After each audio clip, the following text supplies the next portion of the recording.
Hello दोस्तों, राधे राधे। स्वागत है आप सभी का मेरे चैनल पे।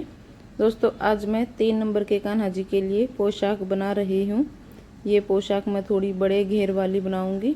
तो इसके लिए मैंने इस कपड़े को जो चौड़ाई वाली साइड है वहाँ से इसको फोल्ड करके इस पर सिलाई लगा ली है और एक साइड से हमने इसके ऊपर लेस को भी लगा लिया है।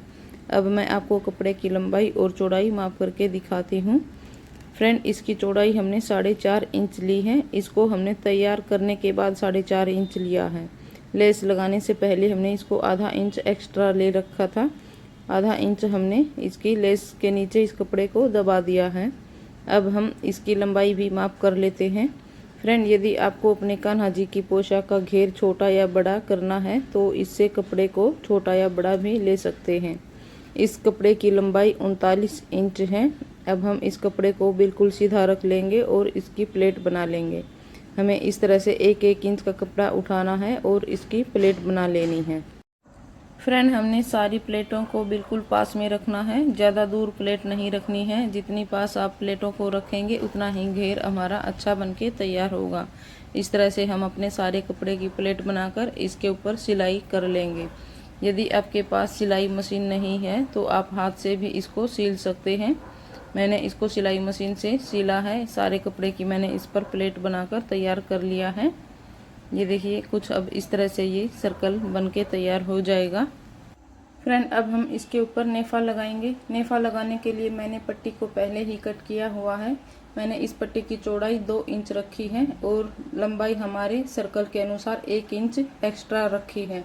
अब हम आधा इंच कपड़े को आगे की तरफ निकाल के यहाँ पे हमने इस तरह से सिलाई कर लेनी है। दोनों साइड से हमने आधा आधा इंच कपड़े को निकाला हुआ है। अब इसको आगे की तरफ से फोल्ड कर लेंगे और फिर एक बार ऊपर से फोल्ड कर लेंगे और अब इसमें डोरी लगाकर एक बार फिर से फोल्ड कर लेंगे और फिर यहाँ पे सिलाई कर लेंगे। हमें डोरी पर सिलाई नहीं करनी है, डोरी को बचा के फिर इस पर सिलाई करनी है। तो फ्रेंड, मैं आपको सिलाई करने के बाद दिखाती हूँ। ये देखिए फ्रेंड, मैंने इसकी सिलाई कर दी है। हमने डोरी को बचाकर फिर इसकी सिलाई की है।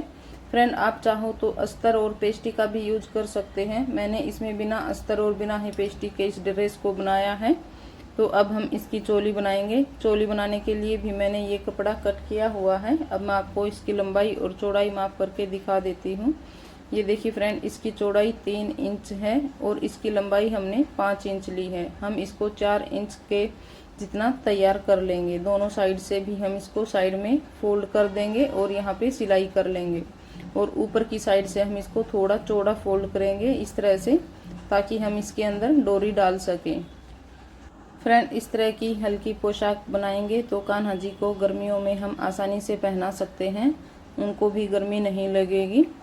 तो ये देखिए, मैंने इसकी चोली तैयार कर दी है। दोनों साइड से हमने इसकी सिलाई की है और ऊपर की साइड से भी हमने इसकी सिलाई कर दी है। इसमें साथ में डोरी भी हमने डाल दी है। अब हम इस चोली को अपने सर्कल के बीच में रखेंगे और फिर इसके ऊपर सिलाई कर देंगे।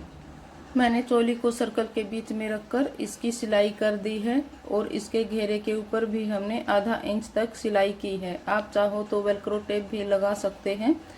मैंने इसके ऊपर आधा इंच तक सिलाई ही की है। इस तरह से ये पोशाक बनके तैयार हो गई है। फ्रेंड, आप अपने कान्हा जी के लिए गर्मियों में इस तरह की पोशाक ज़रूर बनाएं और उनको कंफर्टेबल फील कराएं। अब हम इसकी पगड़ी बनाएंगे। पगड़ी बनाने के लिए मैंने शादी वाले कार्ड से लेस पहले ही बना के रख लिया है और कपड़े में से एक डोरी भी बना के रख ली है। अब इन दोनों से हम ये पगड़ी बनाकर तैयार करेंगे। मैंने ये कपड़े का टुकड़ा लिया है और जो हमारा बेस है उस बेस के ऊपर इस कपड़े को इस तरह से रख के ग्लू लगाकर यहाँ पे इसको चिपका देंगे। फ्रेंड, मैंने इसको चिपका के इस तरह से ये थोड़ा धागा बांध दिया है ताकि ये हिले ना, पगड़ी बनाने में कोई दिक्कत ना हो। और जो ये एक्स्ट्रा कपड़ा है इसको हम कट करके निकाल देंगे। आप इस तरह से पगड़ी बनाएंगे तो आपके कान्हा जी की पगड़ी एकदम परफेक्ट बनेगी और बहुत आसानी से आप अपने कान्हा जी के लिए पगड़ी बनाकर तैयार कर लेंगे। अब हमने एक्स्ट्रा कपड़े को कट करके निकाल दिया है। कपड़े को कट करने के बाद अब हम थोड़ा सा ग्लू लगाएंगे। ग्लू को हमें ऊपर की साइड से लेके नीचे की साइड तक लेके आना है और जहाँ पे हमने ग्लू लगाया हुआ है वहीं पे हम ये अपनी पट्टी जो हमने तैयार की हुई थी इस पट्टी को लगा लेंगे। एक राउंड देने के बाद फिर हम दूसरा राउंड इसी तरह से फिर से करेंगे। फ्रेंड, हमें पगड़ी के एक साइड से ऊपर और एक साइड से नीचे इस तरह से पट्टी को पगड़ी के ऊपर लगाना है और फिर ये हमारी पगड़ी बनके तैयार हो जाएगी। अब हमने ये लास्ट वाला राउंड भी इसी तरह से कर लेना है। हमें ग्लू लगाते रहना है, अगर ग्लू नहीं लगाएंगे तो फिर ये निकल जाएगा और अच्छी पगड़ी बनके नहीं तैयार होगी। मैंने ये लास्ट वाला राउंड भी इसके ऊपर लगा के तैयार कर दिया है। जो भी एक्स्ट्रा धागे कपड़ा निकल रहा है उसको हम निकाल के हटा देंगे और जो हमारा पीछे की साइड जितना भी कपड़ा बच गया है उसको हम पगड़ी के अंदर डालकर उसको ग्लू लगाकर चिपका देंगे। अगर आप भी इसी तरह से पगड़ी बनाएंगे तो कान्हा जी की पगड़ी एकदम परफेक्ट बनके तैयार होगी। मैंने कान्हा जी की पगड़ी और पोशाक को बनाकर तैयार कर लिया है। फ्रेंड, मेरे पास 3 नंबर के कान्हा जी नहीं है, नहीं तो मैं आपको पहना के भी दिखा देती। आपको कैसी लगी ये वीडियो कमेंट करके ज़रूर बताना और वीडियो पसंद आया हो तो वीडियो को लाइक शेयर भी करना, साथ ही मेरे चैनल को भी सब्सक्राइब करना। मिलते हैं फिर अगली वीडियो में। जय श्री कृष्णा, राधे राधे।